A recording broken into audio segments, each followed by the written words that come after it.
I sure.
Good afternoon, ladies and gentlemen. We are so excited. Welcome to the Real Estate View.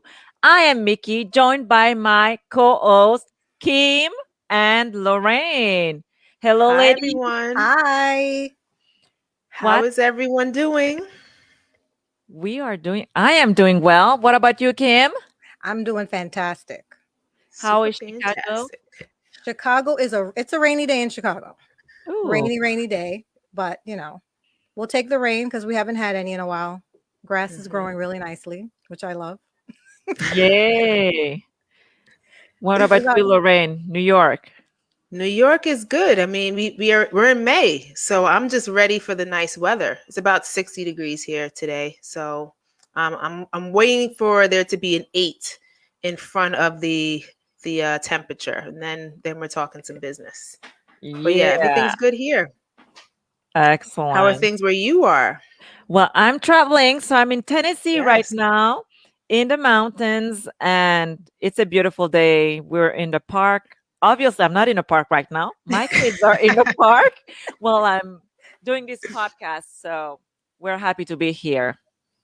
that's amazing. Yes, nice. All right, so who's starting the subject? So, you mentioned that you were traveling, and I think that kind of leads right into our topic today, right? About finding time for family while also running a business. And I think that dynamic can run differently for a variety of reasons. So maybe you can speak to us a little bit about how it's been traveling, and then kind of how you maneuver around running a successful real estate business, but then also finding time for family. Well, it is, it's, it feels like you're always juggling, like you Mhm. become master at that. And I mean, it's all about what is priority, right? What is Mhm. important in the right now. And sometime what's important might be going and closing on that contract. And so you make sure that that day, that morning, you make it happen. And then other times you just know that attending this, violin recital in our case is the thing that's happening that day. Or that, of course, you still have, because life is life. You still have all those medical appointments for the kids. You still have things happen. Like life doesn't stop because you have your business. Mhm. Like life is still going on. And so for me, it's always about what's the priority this week. And I do make sure that our family have time, because if this, this is one of those balls that you can't let it fall down. Right. because if then you don't have that support, then it's just going to go into your business as well. If it turns wild into your family, your business will also suffer. Yeah. What about No, you, I can see. Kim? Well, for me, I'm an empty nester, so it's just myself and my husband here. You know, you don't look like it. I mean, people, the one watching or the Yeah. one listening on podcast, you will Yep. never know that Kim is an empty nester. Believe it or not, Right. guys, I am an empty nester.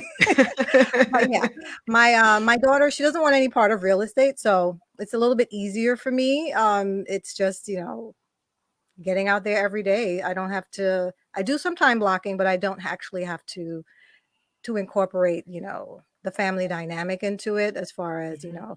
working around any children's schedule. So that's a perk for me, I guess. You still have extended families. I Oh, mean, think Right. about absolutely. it, mothers, uncles, cousins, sister, brothers, everybody's still there. I But know. I think, So go ahead, no, I'm Ryan. sorry. Go ahead.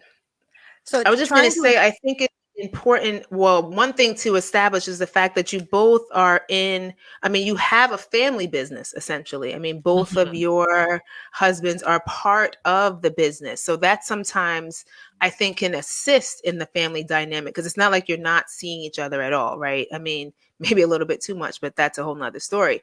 But the fact is that you guys are incorporating the family into the business. And, I think for the most part, I think that can help. But I don't know. I mean, maybe you can speak a little bit more to that. Well, I mean, for Israel and I, we have to draw boundaries where Mhm. after certain hours we're not allowed to talk about business or things like you go on a date and then he will strike that conversation about this deal or that lender, this and that, or asking me a question, which, we have to draw strict boundaries into like, this is not the Mhm. space for that. There is time that we will and sometime that we won't.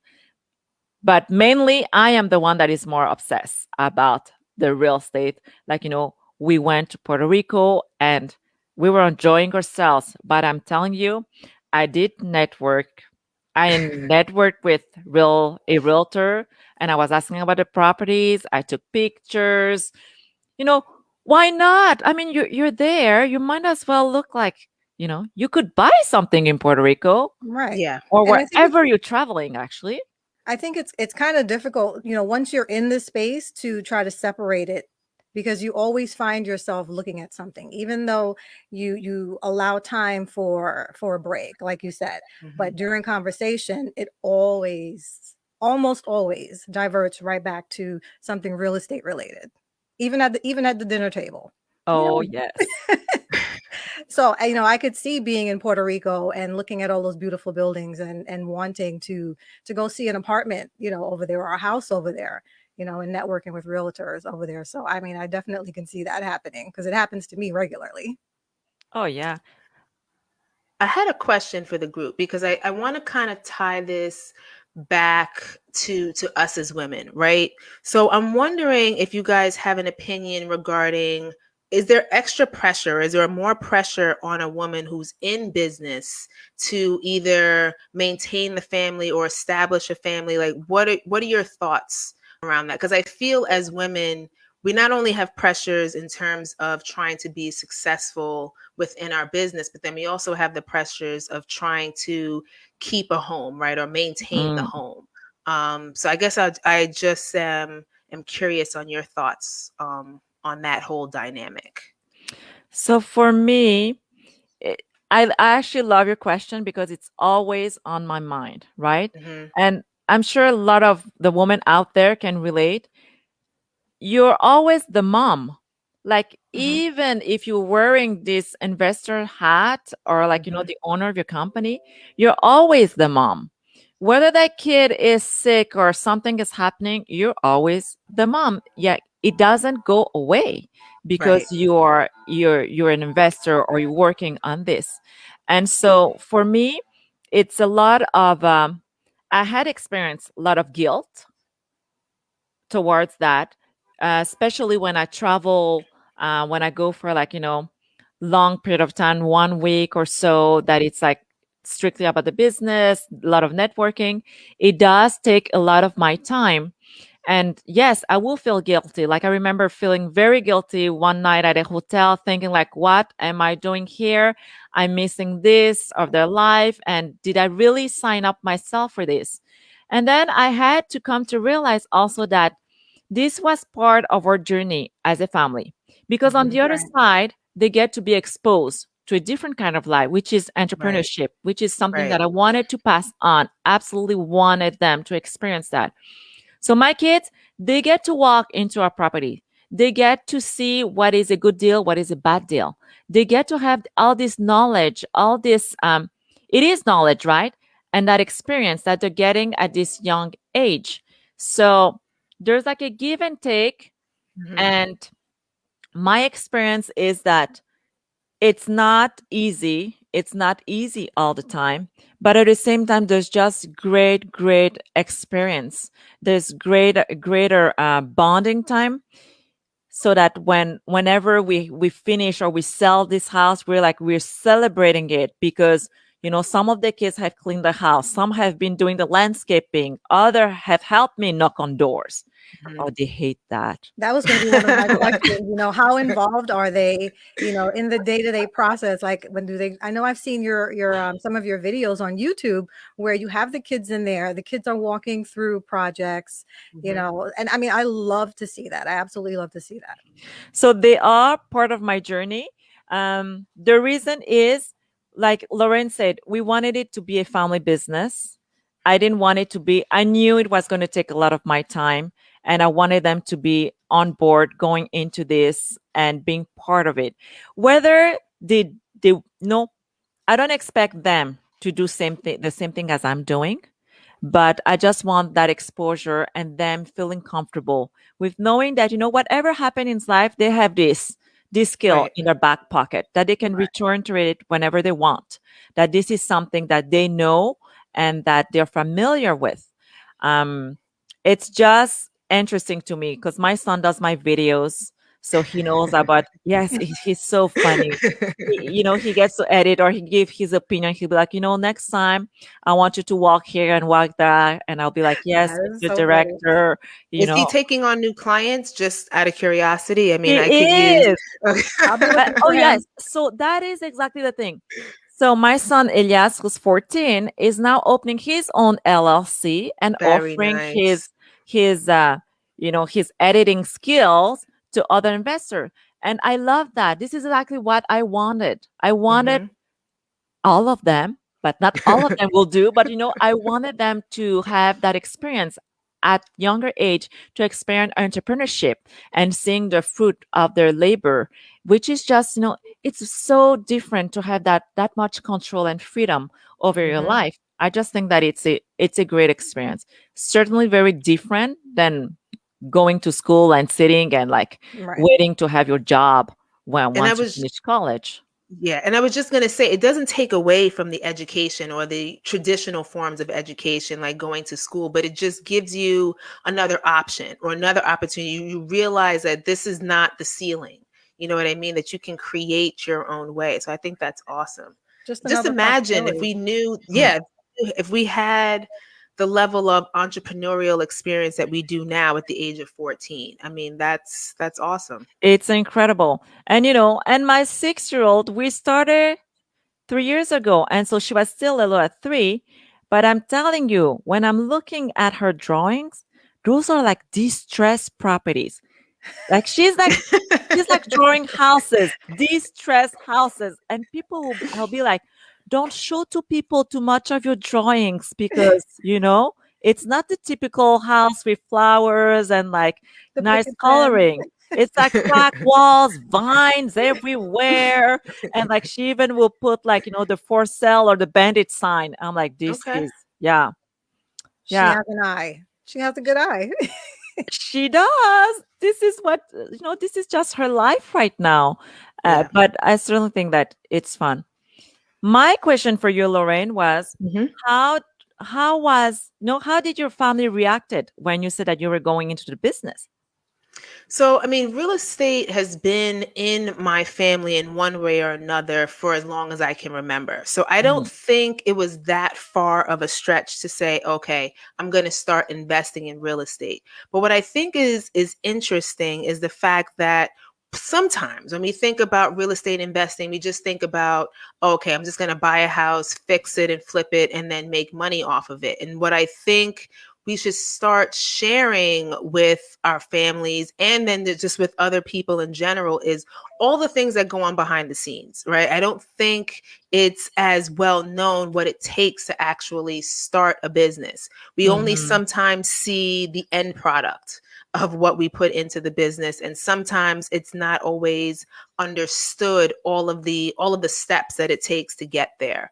And so that's what something I think I have to work on in terms of involving the family a little bit more in terms of, okay, we need to do X, Y, and Z in order for us to get where we're looking to be. So to answer your question, I don't think it was as a surprise, but I think involving your family a little bit more in all of the day-to-day aspects kind of makes it hit home a little bit more exactly what it takes to be an entrepreneur and what it takes to be an investor.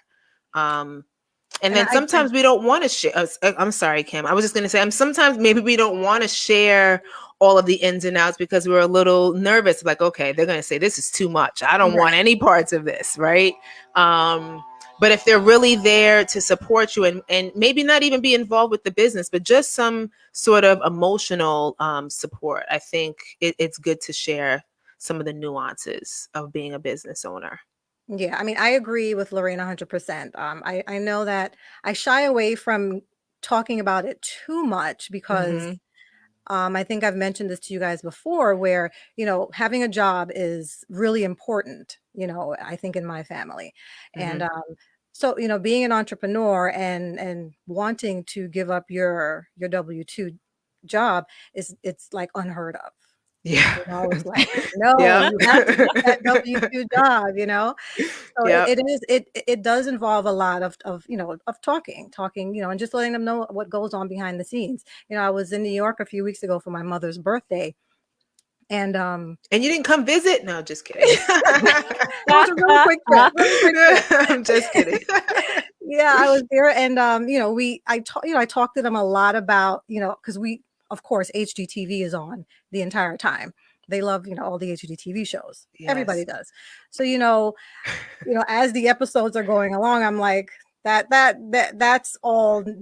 for real. That's That's not really Right. not true. how it It's goes. not how it is. That's No. not how it is. It is 100 times worse than everything they're showing you right here, right Yeah. now. So Yeah. yeah, I do believe it's important to have those discussions, just to let people in on what you do and the behind the scenes. You literally took the words out of my mouth because I was going to Mm. say, like, we have to kind of paint the picture that it's not like HGTV or the Property Brothers or whatever all of those Yeah. different episodes are. Like, it definitely takes some work. Rewarding at the end of the day, but still takes work. Oh yeah, for sure. And I just wanted to circle back a little bit. I know my daughter doesn't want any part of real estate, but what she does want to do, she has expressed interest in becoming an entrepreneur. So I was like, Mm. yay! I was really excited about that. So I just wanted to Nice. share that. That's so cool. So have you ever encounter any member of your family that wasn't supportive or that thought that, your idea was out of this world, like you're just going wild? I think to Kim's point, I think because right now I still have a W-2, right? So I think if I was to say, okay, I'm going to leave my job right now and become a full-time real estate investor or real estate entrepreneur, I think I might get a good amount of pushback, at least right now, because you're still relatively new in business, Mhm.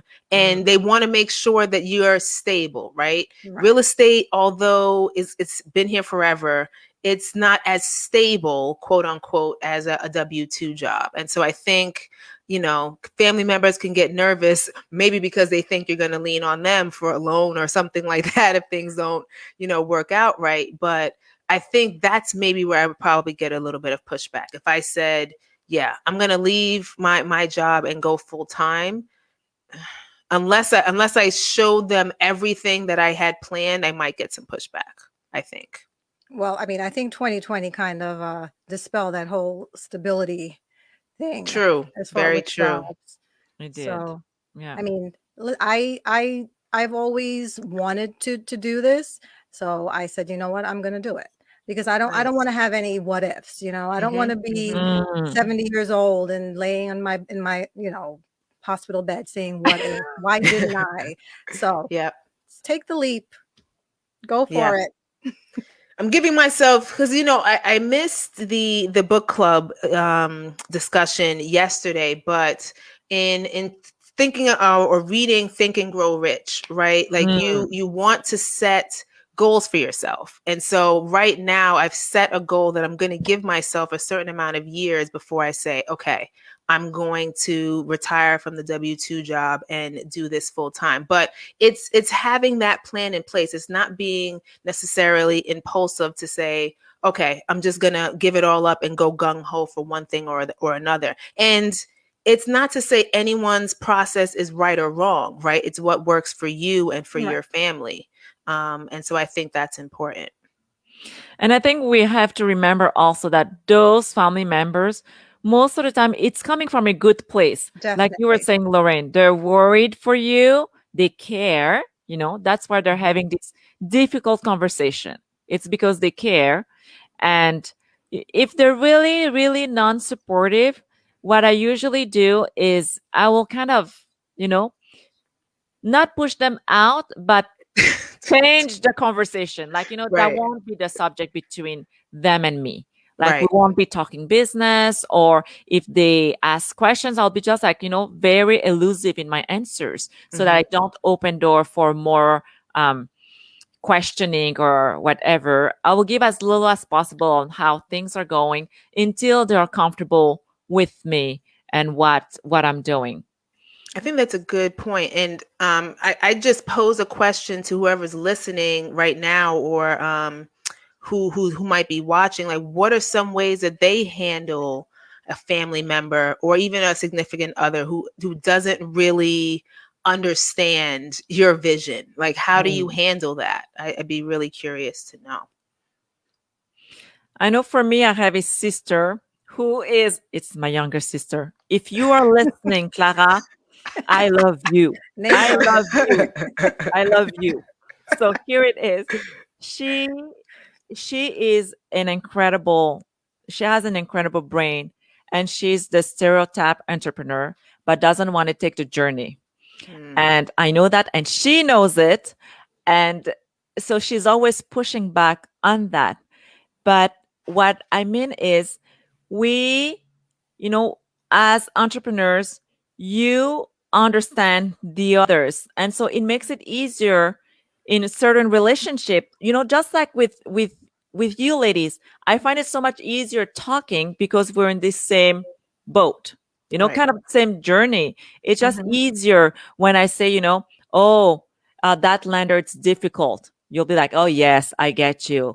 Like, there's just certain things that are easier to communicate when people are part of that journey of freedom comes to my mind when I think of entrepreneurship, that Absolutely. it is freedom that we're pursuing, freedom Mhm. of everything, freedom of your time, freedom, financial freedom, right?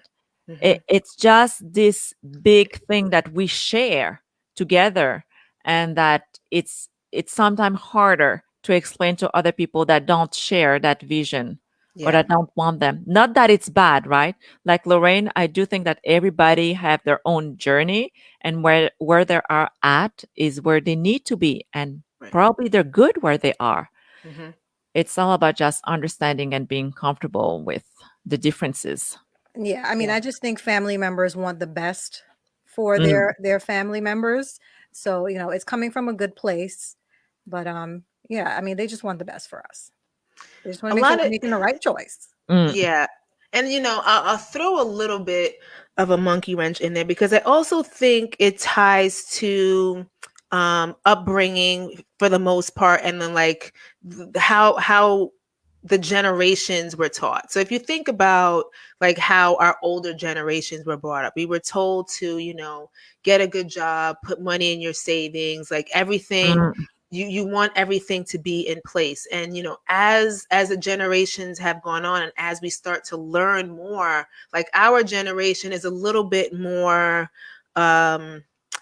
what's the word I want to use? But we're a little bit more freer in terms of knowing what our opportunities are and creating our own opportunities. And even the generations behind us, or the younger generations to us, they have even more opportunity. I mean, you think mhm. about all of the businesses that were started because of COVID, and everybody understanding that, we need multiple streams of income and all of that. So I think as the generations go on and we continue to pass on the knowledge and the education that we have around the possibilities or the opportunities that not only are available to us, but that we can create for ourselves, I think that conversation gets a little bit easier. But in my opinion, I just feel like the older generations were always kind of taught differently than what we're learning now and what we're Mm, teaching our younger generations. absolutely. I agree 100%.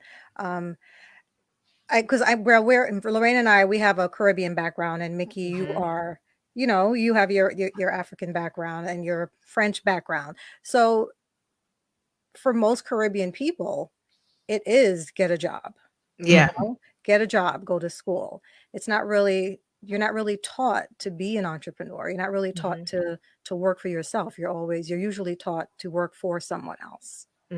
Save. Don't have any debt. I mean, all of these different things that we're taught. And it's not to say that to go out and get yourself in debt, but at the same time, as an entrepreneur, you're taught generally how to take advantage of debt, or that not all yes. debt is bad debt, and how to use leverage and all of these different strategies. So it's just a mind shift. Yeah, And breaking the sometimes, cycle. yeah, exactly. Exactly. I think that's the best way to put it. So Yep. yes, it does affect like our in the chapters of my life, I think there's a shift. Like you were saying, the shift. There's a shift between the me before the business and the me Mhm. now. Right. And the in between the shift and the transitions and the relationship with the family has been redefined. Like, Mhm. now with my sisters, or even the whole family, like you have to plan in advance a little bit to come and see me because I might be busy. Like I Right. love you to death. But if you come and it's unplanned, you might follow me on my job sites Yes. some of those Yes. days, right? Like, Mhm. or you might be sitting, we might be stopping because I have a meeting. So I'm not at the same time, I'm freer in a sense that if you tell me in advance, I can book that time because, Right. Mhm. I can plan. It's not like the W where I need to be in the office and I can't do anything else. And, Mhm. that's structure. So there's, there's all that to kind of have in mind when you have a business and how to adapt to the family and to the people around you. Mainly, I love where I am at. I love the freedom that it gives, and I love the opportunity, and also just like you were saying, Lorraine, to help family members also. I hope for them, and my older sister is actually, coming little by little into the real estate world, Nice. and I just love that. I love the influence that we can have around Yeah. our family. That's a Definitely. great. You know, Mhm. like Lorraine, you can have so much influence with cousins and nephews and Mhm. people that are watching you, especially the Yeah. younger generation, No, right? I I'm agree with sure that's a they're great watching point. you. The influence, I really like how Mm, how you use that term because it is so true. People that you don't think are mm, watching you are actually watching you. And as long as you continue on your journey, and it's not always going to be pretty, but one day it might start to click for them. And it might not click for them for real estate, but something mm. that you share or something that you're doing might click for them in a business that they want to start. And it's like, oh, okay, that makes sense. So yeah, that's a great point. It's really Right. Yeah, great. just like my daughter, I didn't think she was paying attention because I knew that she didn't want she doesn't want to do anything in the real estate realm, but she is paying attention. She is paying attention because she does want to become an entrepreneur. And I also feel good because last year my sister, she bought a house. She's in California, and the first person she reached out to was me, to help, and I Yay! was able to Nice. walk her through each and every step and get her across the finish line. So I mean, it felt good, being educated and knowing, being an expert, in this field, and being able to help her was pretty rewarding. I felt good about That's that. awesome. Yeah. Yeah, that's great. Because when she thinks real estate, she thinks Kim. Yeah. Even if it's not, even if it's not real estate investment, it's still like, well, Kim does real estate. Maybe she can answer this question for me. So Exactly. that's great. Absolutely. And I'm sure, Lorraine, you had like friends calling you like, hey, what Oh, do you think about the yes. market now? Right? Yes. Big Yes. question. Is it going to Absolutely. crash? Right? And So that fosters the conversation too, because even though they're not ready to do business or be involved with real estate, it's still that question like, oh, okay, yes, she said that she does real estate, or she has her license, or she's doing this in real estate. So you become that go-to, even if they don't necessarily fit into your model. So that's yeah, absolutely. And I love that because as we all know, you have, the good apples and bad apple. And, if my sister is looking for a house, I would rather her to Yeah. have someone where she can rely 100% and Yeah. know that this person will tell them the truth, right? Exactly. Will give them Yep. the right information. Yeah. Exactly. Well, We're ladies, bonding at Home Depot. might not be over brunch, but meet me at Home Depot. We'll have a exactly, in the bonding pink session aisle. there. Yes. That's awesome. Oh my God, this was so good. So we're coming Yeah. to the end of our show today. So All Mickey, right. do you want to leave the people with any words of wisdom? Well, I think that it's all good. If you are in business or thinking about the business, prepare your family. None of you are going to be prepared anyway, but just be ready to share the journey, share it with your kids, share it with your husband, and just be very open minded. Mhm. If they're not receptive, that's also fine. Mhm. It's about setting those boundaries and just going with the flow. It's going to be fine. Absolutely. Absolutely. Setting those boundaries, time blocking, making time for your Mm. family, making time, to prepare meals. I'm guilty. Yes. Yeah. Yeah. Prep. We didn't Meal talk about prep. Totally guilty of that. But we make it work. We definitely make it work. And Mickey, I think further to your point, you never know who you're influencing out there. Mhm. So just keep going on your journey. And if they don't fit into your business, maybe you can help to influence or encourage their own new business. So just keep going. Perfectly said. So until next week, know your why. Know your heart. And know your purpose. And Thank you, everyone. Join us next week where we'll be talking about marketing do's and don'ts. Woohoo! That's a hot loaded. topic. Yeah. Yes, it is. Yes. Bye, everybody. Bye, guys.